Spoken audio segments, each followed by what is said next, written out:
Eh oui, je suis Kira, et je suis le dieu de ce nouveau monde. Dans le monde tel qu'il est devenu, Kira est la loi. C'est Kira qui fait respecter l'ordre. Je suis déjà l'incarnation de la justice. Je suis l'espoir de l'humanité. Et toi, tu vas me tuer? Mais pourquoi devrais-je mourir? La liberté a un prix et elle doit s'accompagner de sacrifices. Il existe de nombreuses situations où les notions de bien et de mal sont altérées. Faire le mal dans la volonté de rendre le monde meilleur fait-il de vous un être méprisable? L'opportunité de tomber sur un objet avec lequel vous auriez un pouvoir divin pourrait-il corrompre votre âme? Revenons à la base. Le synopsis de Death Note, c'est vraiment très simple. Un lycéen surdoué du nom de Light Yagami ramasse un cahier tombé dans le monde des humains et qui est intitulé Cahier de la mort. Il permet de tuer quelqu'un dont on y inscrit le nom et dont on connaît le visage. Au bout de 40 secondes, la personne décède d'un arrêt cardiaque. Le cahier dispose de plusieurs règles et nous ne ferons pas référence à toutes celles qui existent lors de cette vidéo. Tout est basé sur un élément crucial. Le cahier est un outil d'assassin. Une machine à tuer transcendant de très loin les lois physiques et morales auxquelles les êtres humains lambda sont habitués. Pensant à une blague de mauvais goût et très étudiée, Light cherche à savoir si le pouvoir du cahier est bien réel et se rend compte après un certain temps qu'on est dans quelque chose qui s'approche fortement de l'outil du démon. Une fois assuré du pouvoir fantastique du cahier, il écrit un maximum de noms de criminels désirant mettre à profit le cadeau empoisonné que le ciel lui a fait, et tout ça en seulement 5 jours. D'ailleurs, sa rencontre avec le dieu de la mort nommé Ryuk, le démon à qui appartient le cahier, va confirmer une bonne fois pour toutes le fait que Light sait qu'il s'expose à de gros risques en utilisant cet outil. Lors de leur première conversation, le Shinigami explique à Light que les humains sont stupides de croire que l'on volera leurs âmes après utilisation du cahier. Il donne à notre héros un discours inattendu sur le fait qu'il fera ce qu'il veut de l'objet, mais qu'il faudra qu'il s'attende à de graves répercussions en échange. En gros, il sera face à des angoisses et des souffrances que seul l'utilisateur d'un Death Note peut connaître. Maintenant que les choses sont claires, il donne son objectif ambitieux, quasiment irréalisable et utopique, celui de changer le monde une bonne fois pour toutes en éradiquant tous les criminels sur Terre et en devenir le dieu. Dans ce second volet, nous allons voir ensemble une raison qui fait qu'appliquer sa propre justice est une idée qui peut s'avérer intéressante, mais c'est pas forcément évident de respecter tous les schémas. L'intention est de déterminer des facettes du comportement de Light qui ne sont pas cohérentes avec le concept de justice équitable. D'abord, la première idée, c'est de comprendre sa toute première décision qui a été celle d'accepter le cahier comme un élément qui avait sa place dans son quotidien, le quotidien du héros. Pour faire simple, il faut comprendre en quoi l'objet divin corrompt l'âme du protagoniste. Sa première réaction face à un tel objet confère en premier lieu une peur panique. Ensuite, on aurait un raisonnement logique qui devrait s'imposer à nous du style « si j'utilise le pouvoir de tuer à mon effigie, je suis moi-même un tueur, c'est indéniable ». Donc comment puis-je estimer la vie de quelqu'un assez efficacement pour savoir si elle mérite d'être enlevée? Je le rappelle, Yagami lui-même a cette première réaction qui est de dire « Je les ai tués. C'est moi qui ai tué ces deux types. On ne peut pas prendre la vie d'un homme comme ça. Qui suis-je pour m'arroger le droit de juger mes semblables? Non, c'est pas comme ça qu'il faut voir les choses. Je l'ai toujours pensé, on vit dans un monde pourri. Et ceux qui pourrissent ce monde méritent de mourir. » Nous allons laisser de côté le reste de ce passage pour l'instant et se concentrer sur cette phrase lourde de sens qui signifie à ce moment précis que pour évaluer correctement la vie de quelqu'un, nous devrions être capables d'être neutres. Cela donne l'idée d'une perfection du jugement avec tous les tenants et les aboutissants. Pour arriver à cette objectivité impartiale, un être humain devrait être capable de mettre de côté toutes ses actions, ses expériences passées, son intégrité complète. Or, on sait très bien que l'homme est conçu imparfait. Il lui est donc incapable de faire face à un raisonnement doté d'une logique intègre. Seul un dieu serait capable d'une telle chose. Nous sommes en train d'essayer de comprendre, à travers le prisme de cette analyse, comment un pouvoir qui nous a été donné peut influencer nos décisions avec la suite de son discours. Quelqu'un doit prendre les choses en main. Quelqu'un doit s'en charger. Ce sera moi. Même au prix de ma raison. Même au prix de ma vie. Ça ne peut plus durer. Et si quelqu'un d'autre avait trouvé le Death Note, hein? Est-ce qu'une autre personne aurait eu le courage de se charger de l'élimination de tous les êtres inutiles sur cette planète? Non, personne n'en aurait eu la force. Personne à part moi. Il y a plusieurs choses ici qui sont très intéressantes pour comprendre ce qui justifie selon Light l'utilisation du cahier. Premièrement, l'idée de la probabilité éventuelle que si quelqu'un d'autre avait trouvé le Death Note, il aurait été fort plausible que cette personne ne prenne jamais le risque de l'utiliser pour changer radicalement le monde. Deuxièmement, le héros sait pertinemment que pour en faire une bonne utilisation, il doit accepter sa part d'ombre sommeillant en lui, celle qui refuse catégoriquement de ne pas opposer de résistance au monde extérieur tel qu'il est actuellement. Il est dans cette notion de pensée. Puisqu'on m'offre l'opportunité de changer les choses, c'est qu'il n'y a pas de hasard. J'ai un rôle à jouer, alors je décide de ma place au sein d'une immense pièce de théâtre que je juge stupide. Troisièmement, le rôle choisi par Light est de ce fait celui de Dieu, le metteur en scène du monde.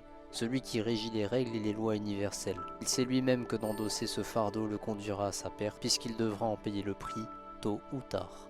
Alors, après ce que nous venons de voir, Light est-il mégalomane avant d'utiliser le Death Note comme certains le pensent? Personnellement, j'en doute fortement. Pour moi, il est plus vendu comme quelqu'un qui est blasé de la société actuelle. Une personne comme vous et moi, mais avec un ego beaucoup plus développé. Il n'est rien d'autre qu'un jeune adolescent entrant dans le monde de la vie d'adulte. Il est rempli d'une frustration, d'un vide à combler qui l'amène à ce choix d'une rébellion sans précédent. Finalement, il m'amène à me dire que son immaturité lui fait penser que, pour une utilisation efficace du Death Note, il faut se projeter en tant que Dieu qui décide du sort des autres. Ainsi, on se justifie de ses propres actes qui seraient jugés immoraux aux yeux du monde.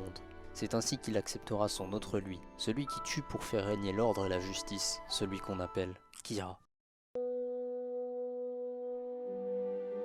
Nous venons de souligner un aspect important du comportement démesuré du personnage. Pour aller toujours plus loin, Light tue des innocents pour arriver à ses fins, commet des actes non nécessaires à son objectif et va dans des directions dangereuses qui pourraient le faire arrêter. Il prouve par le biais d'une négligence qu'il n'est qu'un teenager dépourvu d'une vraie intelligence. Ce sera surtout le destin qui le fera s'en sortir. Mais pour autant, les dieux vont-ils le protéger jusqu'à la finalité du projet? Il est important de connaître ce que je vais appeler la vision du mauvais justicier, qui consiste à considérer les non-criminels comme des dommages collatéraux pour donner un sens à son noir dessein. La vision du héros est normalement de rétablir l'ordre et seulement de tuer des criminels. Déjà au départ, il ne se rend pas compte entièrement qu'il est lui-même un paradoxe, soit le fait d'être un meurtrier tuant d'autres meurtriers, sans compter les autres coupables de divers méfaits. L'un de ses credos, c'est tuer n'importe quelle personne se mettant en travers de sa route. Nous pouvons alors penser à un abus de pouvoir qui consiste plus à montrer qui commande, au nom de sa vision qui est digne d'un régime totalitaire. Imposer ses propres lois de façon unilatérale et sans demander l'avis de son prochain serait son règlement intérieur de l'esprit.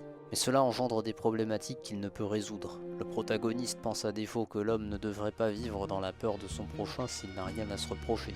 Il a une philosophie du résultat et peu importe les moyens et les actions mises en œuvre pour atteindre l'objectif, tout est bon pour satisfaire l'ego du personnage, tant que c'est pour la paix mondiale. Finalement, cultiver son ego qui est noirci à ce point revient à abandonner sa propre identité. La part d'ombre qui sommeille en chacun de nous doit être activée, transmutée pour faire des choses positives. C'est un symbole spirituel qui peut nous donner une certaine force. En fait, plus on avance dans Death Note, et plus Kira domine Light Yagami.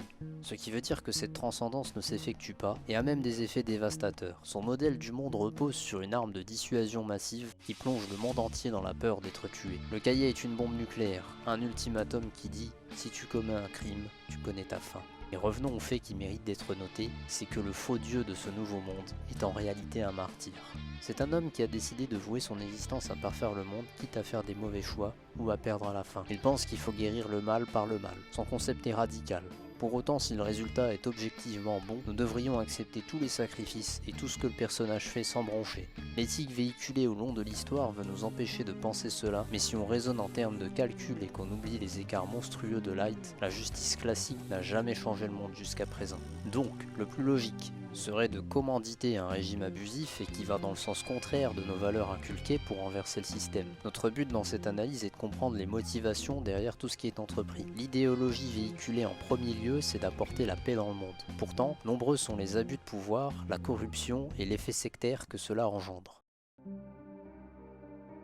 La population est divisée en deux, déchirée par un nouveau mode de fonctionnement. La société vit dans un conflit entre adorateurs de Kira et détracteurs. Le progrès effectué par Light est phénoménal. Il a des fidèles à sa cause, une vision plus élargie, et il a le contrôle des forces de police, ainsi que le président des États-Unis dans son camp. Ayant joué en abondance de l'instrument du machiavélisme avec des stratagèmes de manipulation, notamment la peur en première arme avant toute chose, le monde entre alors dans une phase sombre. Peut-être est-ce là une sorte de dystopie avec une dictature. La paix voulue semble se diriger vers un système sans crime, mais aussi qui imbrique une conduite parfaite, qui veut seulement recruter l'élite, des personnes qui seraient vouées à faire fonctionner le système de la meilleure manière possible pour Kira.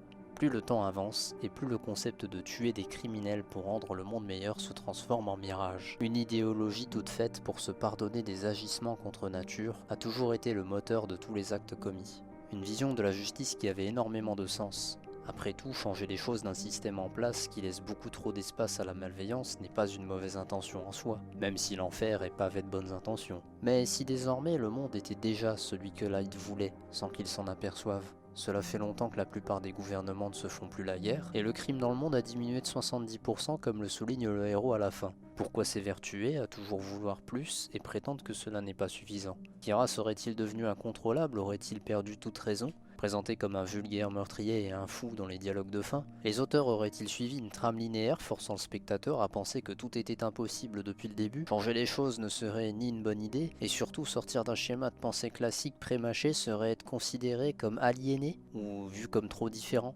Si personne n'est satisfait de la réponse donnée, les créateurs de l'œuvre seront revenus sur ce qu'ils avaient montré avec un one-shot du nom de Death Note Short Stories. Montrons que le monde va finalement mieux, et semble avoir appris de la leçon que Kira a donnée, associant certainement cela à une sorte de rééquilibre dans la force. Personnellement, je n'affectionne pas grandement la deuxième partie de l'histoire, voyant une volonté de l'éditeur de continuer à tabler sur le succès de la série et à entrer dans un politiquement correct injuste par rapport à une fin ouverte plus appropriée à l'épisode 24. Toutefois, je vais vous donner quand même 5 raisons de regarder Death Note. 1. Visuellement et dans l'ambiance sonore, l'œuvre animée par la Madhouse a fait fort et a vieilli extrêmement bien dans son ton. Le manga original est aussi un très bon matériau avec une traduction sans fioriture et des éditions Big Kana. Les sujets abordés parlent encore à une audience très large. 2. La dualité entre elle et Light est ce qui fait le succès incontestable de la série. Malgré diverses erreurs d'écriture, car aucune œuvre n'est parfaite, l'histoire est fluide, pleine de rebondissements, et aime montrer de l'inédit à chaque pas en avant du lecteur-spectateur. 3. Misa Amane, elle est la reine de Light. Lui vouant un amour inconditionnel dépassant la simple romance à l'eau de rose, elle a une personnalité excentrique et va prendre tous les risques et endurer les pires tortures pour protéger son secret. 4.